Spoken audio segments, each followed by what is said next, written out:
صبح صبح چائے کی دکان پہ میرا دوست میرے پاس بیٹھا، مجھے سلام کیا۔ اس کی آنکھوں میں آنسو تھے۔ میرا ہاتھ پکڑا، روتے ہوئے بولا، فارس میں خود کو بہت چھوٹا محسوس کر رہا ہوں۔ میں حیران تھا۔ اس کی کمر پہ تھپکی دی۔ ارے ایسا کیا ہو گیا میری شیر؟ کیوں خود سے نظریں نہیں ملا پا رہا تھا؟ پھر زور زور سے رونے لگا۔ سب لوگ اس کی طرف دیکھنے لگے۔ میں نے اس کو چپ کروایا۔ ارے پاگل، سب دیکھ رہے ہیں۔ وہ میرے سینے سے لگ گیا۔ روتے ہوئے بولا، فارس، بہنیں ایسی کیوں ہوتی ہیں؟ میں سوچ میں گم ہو گیا۔ تم ایسا کیوں بول رہے ہو؟ کہنے لگا، فارس پتہ ہے بہن کی شادی کو 6 سال ہو گئے ہیں۔ میں کبھی اس کے گھر نہیں گیا۔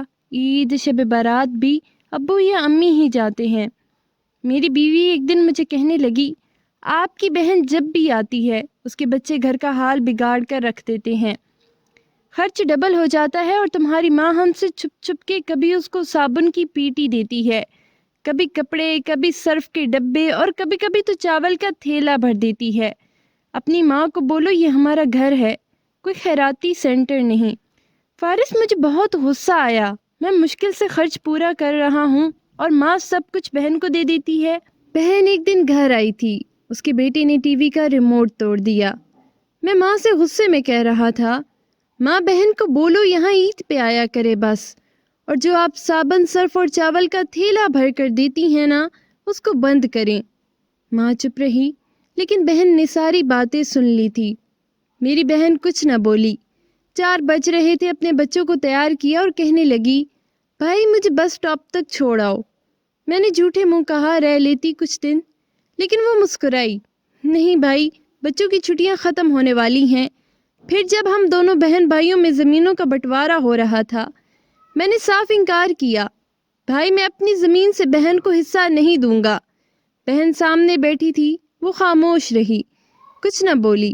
ماں نے کہا، بیٹی کا بھی حق بنتا ہے، لیکن میں نے گالی دے کر کہا، کچھ بھی ہو جائے میں بہن کو حصہ نہیں دوں گا۔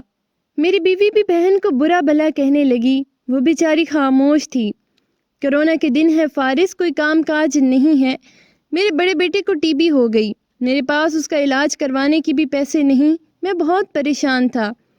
میں نے ایک جگہ سے قرض بھی لے لیا تھا، 1,00,000-2,00,000۔ بھوک سر پہ تھی، میں بہت پریشان تھا۔ کمرے میں اکیلا بیٹھا شاید رو رہا تھا حالات پہ، کتنے میں بہن آ گئی۔ میں غصے سے بولا، اب یہ آ گئی ہے؟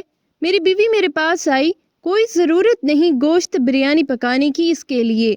پھر 1 گھنٹے بعد وہ میرے پاس آئی، بھائی پریشان ہو؟ میں مسکرایا نہیں۔ بہن نے میرے سر پر ہاتھ پھیرا، بڑی بہن ہوں تمہاری، گود میں کھیلتے رہے ہو، اب دیکھو مجھ سے بھی بڑے لگتے ہو۔ پھر میرے قریب ہوئی، اپنے پرس سے سونے کے کنگن نکالے، میرے ہاتھ میں رکھے، آہستہ سے بولی، پاگل تو ایسے ہی پریشان ہوتا ہے، تیرا بھائی شہر گیا ہوا تھا، بچے اسکول تھے، میں نے سوچا دوڑتے دوڑتے بھائی سے مل آؤں۔ یہ کنگن بیچ کر اپنا خرچ کر، بیٹے کا علاج کروا، اور چل اٹھ شاباش دکان پہ جا۔ داڑھی بڑھا رکھی ہے، شکل تو دیکھ ذرا، کیا حالت بنا رکھی ہے تم نے۔ میں خاموش تھا، بہن کی طرف دیکھے جا رہا تھا۔ وہ آہستہ سے بولی، کسی کو نہ بتانا کنگن کے بارے میں، تم کو میری قسم ہے۔ میرے ماتھے پہ بوسہ کیا اور 1,000 روپے مجھے دیا، جو 150 کے نوٹ تھے، شاید اس کی جمع پونجی تھی۔ میری جیب میں ڈال کر بولی، بچوں کو گوشت لا دینا اور پریشان نہ ہوا کر، تیرے بھائی کو تنخواہ ملے گی تو آؤں گی۔ پھر جلدی سے اپنا ہاتھ میرے سر پر رکھا، دیکھ بال سفید ہو گئے، اب بازار جاؤ اور داڑھی کو ٹھیک کرواؤ۔ وہ جلدی سے جانے لگی۔ اس کے پیروں کی طرف دیکھا تو ٹوٹی ہوئی جوتی پہن رکھی تھی، پرانا دوپٹہ اوڑھا ہوا تھا، جب بھی آتی تھی دوپٹہ اوڑھ کر آتی۔ فارس بہن کی اس محبت میں مر گیا تھا۔ ہم بھائی کتنے مطلب پرست ہوتے ہیں، بہنوں کو پل بھر میں بیگانہ کر دیتے ہیں، اور بہنیں بھائیوں کا ذرا سا دکھ برداشت نہیں کر سکتی۔ وہ ہاتھ میں کنگن پکڑے زور زور سے رو رہا تھا، اس کے ساتھ میری آنکھیں بھی نم تھی۔